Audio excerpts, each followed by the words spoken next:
অনেকেই চায় যে আমার দোয়াটা কবুল হোক, সবাই চায় আমার দোয়া কবুল হোক। দোয়া কবুলের তো অনেক শর্ত আছে, তাই না? অনেকগুলো আমল আছে, শর্ত আছে, অনেক সময় আছে, এগুলো মোটামুটি আপনারা জানেন। তো একটা বিষয় আমি বলছি আজকে, একটা দোয়া আছে যে দোয়াটা, যে কথাগুলো দোয়ার শুরুতে বললে এই দোয়াগুলো কবুল হবে ইনশাল্লাহ, এই বিষয়ে আপনি নিশ্চিত থাকতে পারেন। যদি আপনার রিজিক হালাল হয়, ওই শর্তগুলো যদি পূরণ হয়, রিজিক হালাল হয়, বৈধ দোয়া হয়, হ্যাঁ, হারাম কিছু চাচ্ছেন না আপনি, বৈধ বিষয় চাচ্ছেন, হালাল খেয়ে চাচ্ছেন, এই শর্তগুলো পূরণ করে দোয়া করার আগে এই কথাগুলো বললে দোয়া কবুল হবে ইনশাআল্লাহ। আমি তো আর বলতে পারবো না 100% কবুল হবে, এটা তো আমার পক্ষে বলা সম্ভব না। কিন্তু সবচেয়ে শক্তিশালী যে ওসিলাগুলো দোয়া কবুল করানোর জন্য, সেটা এটা একটা। আমাকে যদি বলেন যে আপনার জানা মতো সবচেয়ে বেস্ট ওসিলা কোনটা দোয়া কবুল, আমি বলবো এটাই। এটার সাথে আরো একটা আছে, ওটা আরেকদিন বলবো ইনশাআল্লাহ। সেটা হচ্ছে আপনি আল্লাহ রাব্বুল আলামিনের এই একত্ববাদের ওসিলা দিয়ে দোয়া করবেন। আল্লাহ পাকের এই তাওহীদের ওসিলা দিয়ে, একত্ববাদের ওসিলা দিয়ে দোয়া করবেন। এইভাবে বলা, পরে শুনে আপনারা মুখস্থ করে নিয়েন।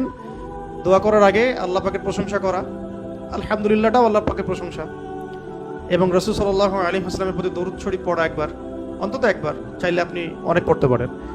এরপরে যে বিষয়টা আপনি চাচ্ছেন তার আগে বলা যে আল্লাহুম্মা ইন্নী আসআলুকা বিআন্নী, আগে বলে নেই, আল্লাহুম্মা ইন্নী আসআলুকা বিআন্নী আশহাদু আন্নাকা আনতাল্লাহ লা ইলাহা ইল্লা আনত আল আহাদ আস-সামাদ আল্লাযী লাম ইয়ালিদ ওয়া লাম ইউলাদ ওয়া লাম ইয়াকুল লাহু কুফুয়ান আহাদ। সূরা ইখলাস যে জানে সে এটা সহজেই বলতে পারবে।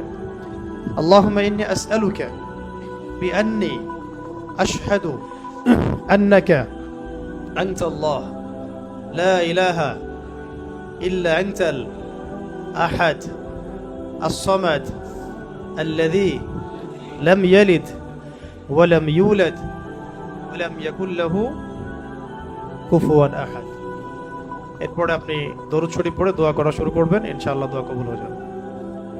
এই যে ওজিফা বলে দিলাম, এখন হাদিয়া তোফা বাড়ায় দিয়েন, ঠিক আছে ইনশাআল্লাহ? ওকে। আচ্ছা, এটা পরীক্ষিত আমল, ইনশাআল্লাহ দোয়া কবুল হবে ইনশাআল্লাহ।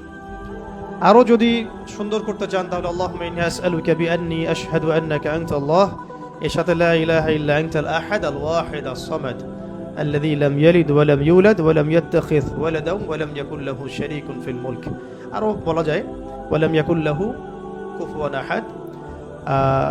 আরেকটা আছে আল্লাহুম্মা ইন্নী আসআলুকা বিআন্নী আশহাদু আন্নাকা আনতাল্লাহ লা ইলাহা ইল্লা আনতাল হান্নান আল মান্নান বাদিউ আস-সামাওয়াতি ওয়াল আরদ ইয়া যাল জালালি ওয়াল ইকরাম ইয়া হাইয়্যু ইয়া কাইয়্যুম বিরহমাতিকা আস্তাগীথ।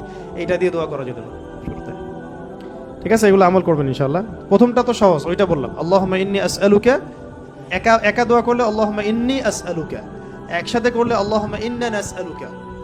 একা করলে আল্লাহুম্মা ইন্নী আসআলুকা, একসাথে করলে তখন আল্লাহুম্মা ইন্না নাসআলুকা বিআন্নী আশহাদু আন্নাকা আনতাল্লাহ লা ইলাহা ইল্লা আনতাল আহাদ আস-সামাদ আল্লাযী লাম ইয়ালিদ ওয়া লাম ইউলাদ ওয়া লাম ইয়াকুল লাহু কুফুয়ান আহাদ। এর অর্থ হচ্ছে, হে আল্লাহ, আমি এই ওসিলায় তোমার কাছে প্রার্থনা করছি, এটা জেনে আমি তোমার কাছে প্রার্থনা করছি, এইটার দাবি দিয়ে আমি তোমার কাছে প্রার্থনা করছি যে তুমি এক,